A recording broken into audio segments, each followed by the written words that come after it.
आम्हाला आमचा जिल्हा दिसतो, आम्हाला महागाई दिसते, शेतकऱ्याचे हाल दिसतात, पाण्याची वाईट परिस्थिती दिसते.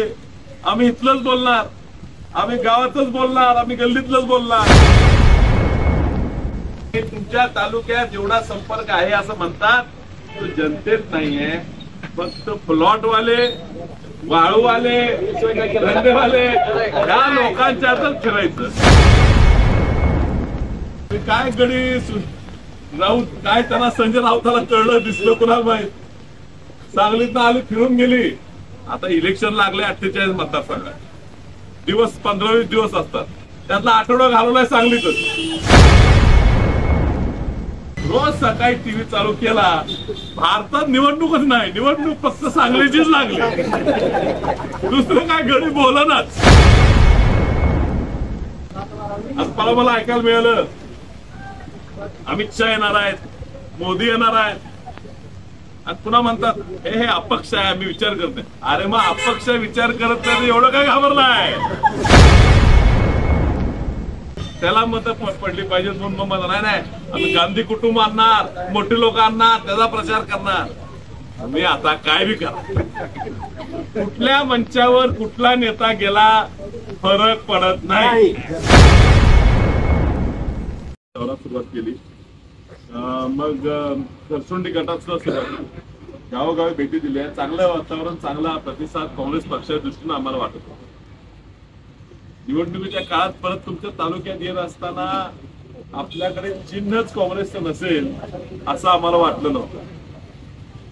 ते का घडलं, कशामुळे घडलं, कुणी काय डाव रचला, कुणी काय षडयंत्र केलं, तुम्हाला कुणाला भाई सांगायला लागत नाही. सगळ्यांना माहित आहे, सगळ्यांनी ते ओळखून आहे. माझ्यापेक्षा जास्त कदाचित तुम्हाला प्रत्येकाला माहित आहे की नेमकं घडलं काय. खूप लोकांचे नवीन नवीन टीका तुम्हाला ऐकायला मिळतात. आधी टीका होती 70 वर्षात काय केलं, बरोबर आहे ना.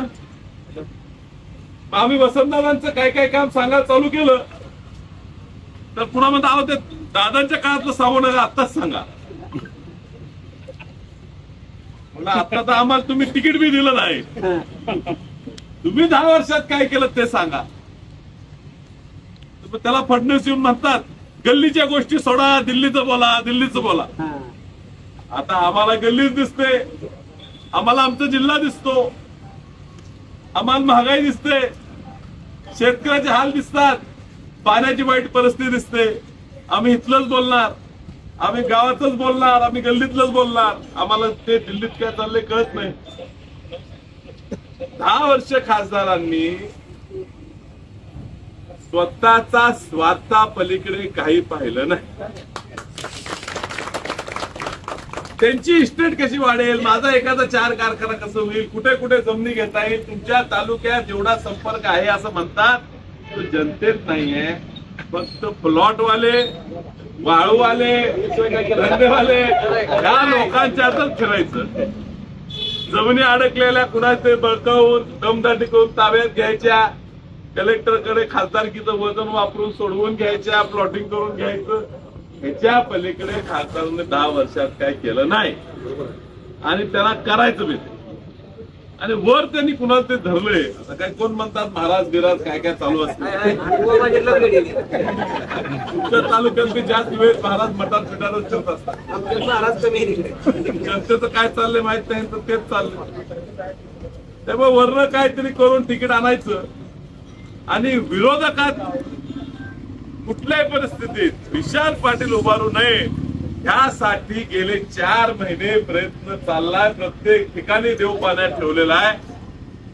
मला उमेदवारी मिळवण्याआधी प्रयत्न केला काँग्रेस पक्षाचा.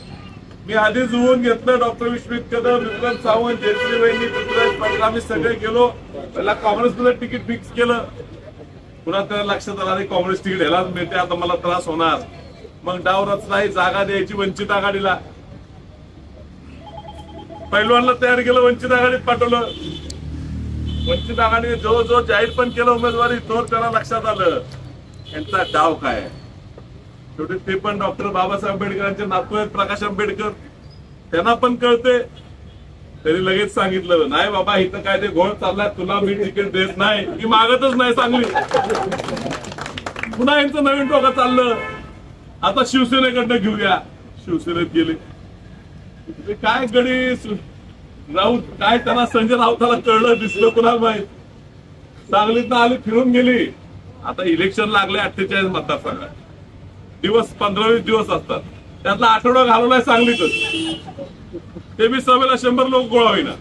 अर्ज भरायला इथून तिथून पैसे वाटले 5,000 लोकांना, आली 500 लोक. तरी म्हणतात आमचंच. रोज सकाळी टीव्ही चालू केला, भारतात निवडणूकच नाही, निवडणूक फक्त सांगलीचीच लागली, दुसरं काय घरी बोलनाच. एवढं काय चाललंय त्या सांगलीबद्दल. कुणाला तरी पुन्हा खासदार करण्यासाठी कोण कोण एकत्र येते. आज मला ऐकायला मिळालं अमित शहा येणार आहेत, मोदी येणार आहेत, आणि पुन्हा म्हणतात हे अपक्ष आहे, आम्ही विचार करते. अरे मग अपक्ष विचार करत नाही एवढं काय घाबरलाय. मी लय काम केलं, मला लय संपर्क, लय काम केलं, लय संपर्क आहे. तर दिल्लीतनं मुंबईतनं कशाला प्रचारला माणसं बोलत आहेत.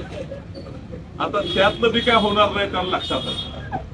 म्हणून म्हणतात नाही विशाल पाटलाची मतं कापली गेली पाहिजे. ती महाविकास आघाडीच्या दमी उमेदवार नुरा कुस्तीच्या जो पैलवान आहे, नुरा कुस्ती करणारा पडण्यासाठी उभारलाय, त्याला मतं पडली पाहिजेत. म्हणून मग मला नाही आम्ही गांधी कुटुंब आणणार, मोठे लोक आणणार, त्याचा प्रचार करणार. मी आता काय बी करा, कुठल्या मंचावर कुठला नेता गेला फरक पडत नाही. ही निवडणूक जनतेनं हातात घेतली. मला लय आमिष दिली, पैसे देतो किती पाहिजे सांगा, खासदारकी देतो जाहीरच केलं, आमदारकी देतो, पुन्हा मंत्री बी करतो. स्वार्थासाठी जर मी माघार घेतली तर एक माझ्याकडे भांडवल आहे वसंतदादांचा, क्रांतिकाराचा नातू, तेच भांडवल घालवीन. त्या जनतेचा रेटा असेल उभा राहायचं, आणि माझ्या नशिबात जर खासदार व्हायचं असेल तर मला जनताच खासदार करेल. काय व्हायचं ते होऊ दे. आता काय शेंडी तुडवलं पारमी तुडव, आपण उतरलोय. ह्या तालुक्यात माझा संपर्क कमी आहे, मी मान्यच केला. आता कुणीतरी बोलले अरे मला पण जरा आमच्या भागात जोर आहे, काय अडचण नाही, एकतर्फी आमच्या मतदान आहे. मला काळजी आटपाडे खानापूर काय होत आहे. मला खासदार भाषणात बोललं 80-90 हजार मताचं लीड खानापूर आटपाडीतनं मिळणार. आमच्या विधानसभेला पण आमचे सुरेशभाऊ खाडे आमदार बिरदेचे मागच्या म्हटलेले 1 लाखाच्या फरकातनं निवडणार. मागच्या म्हणजे 1 लाखाच्या फरकातनं निवडणार. पण 1 लाख मतं बी पडली नाही. या तालुक्यात मी तुम्हाला सांगतो, आल्यावर मला लक्षात आलं एवढं प्रेम तुम्ही आम्हाला दाखवलंय. बघून उत्साह बघून, पक्ष नाही काय नाही, सगळं कोण नेता आहे काय नेता आहे सगळ्यांची लोक एक संघ आले आहेत. नेते सुद्धा त्या व्यासपीठावर दबाव पोटी गेलेले आहेत. कुणाचंही प्रेम त्या ठिकाणी.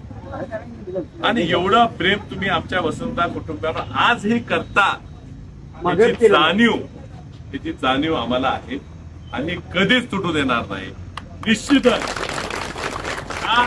आयुष्यात आपल्यासाठी अहोरात्र झटणे राबणे हाच ह्याच्यापुढचं उद्दिष्ट असेल. 5 वर्षाने निवडून आल्यावर पुन्हा तुमच्या पुढे येत असताना तुम्ही म्हटलाच पाहिजे की ह्या पोराला निवडून देऊन आम्ही चूक केली नाही, आम्ही बरोबरच केलं. ह्या पोराला एवढ्या वर्ष का दाबत होते, का त्याला मागे ठेवत होते, हे एकदा दाखवायची संधी तुम्ही मला द्या. ही एवढीच विनंती मी तुम्हाला तयार आहे. विशाल दादा तुम आगे बढ़ो, हम तुम्हारे साथ हैं. विशाल दादा तुम आगे बढ़ो, हम तुम्हारे साथ हैं. लिफाफा हे चिन्ह आहे, नवीन चिन्ह आहे. ते पण आता आपल्या गोंधळात मुद्दामून चिन्ह चांगलं मिळू दे प्रयत्न केला, पण मी पण विचार केला लोकांनी ठरवलं असेल तर चिन्ह हुडकून आणणार आहे. काय काळजी करा. त्यामुळे लिफाफा आहे, आमचा विचार आम्ही बदललेला. आमचा जन्म आणि काही जरी झाले तर आम्ही आमच्या विचार तडजोड करतो. या लिफाफ्या चिन्हासमोर बटन दाबायचं आहे आणि ह्या सांगली जिल्ह्याला आपला खासदार, आपला स्वाभिमानाचा निर्णय, आपला अस्मितेचा निर्णय घ्यायला तुम्ही सगळ्यांनी पुढाकार घ्यावा. ही या ठिकाणी विनंती करतो. आपल्या रजा घेत नव्हतं.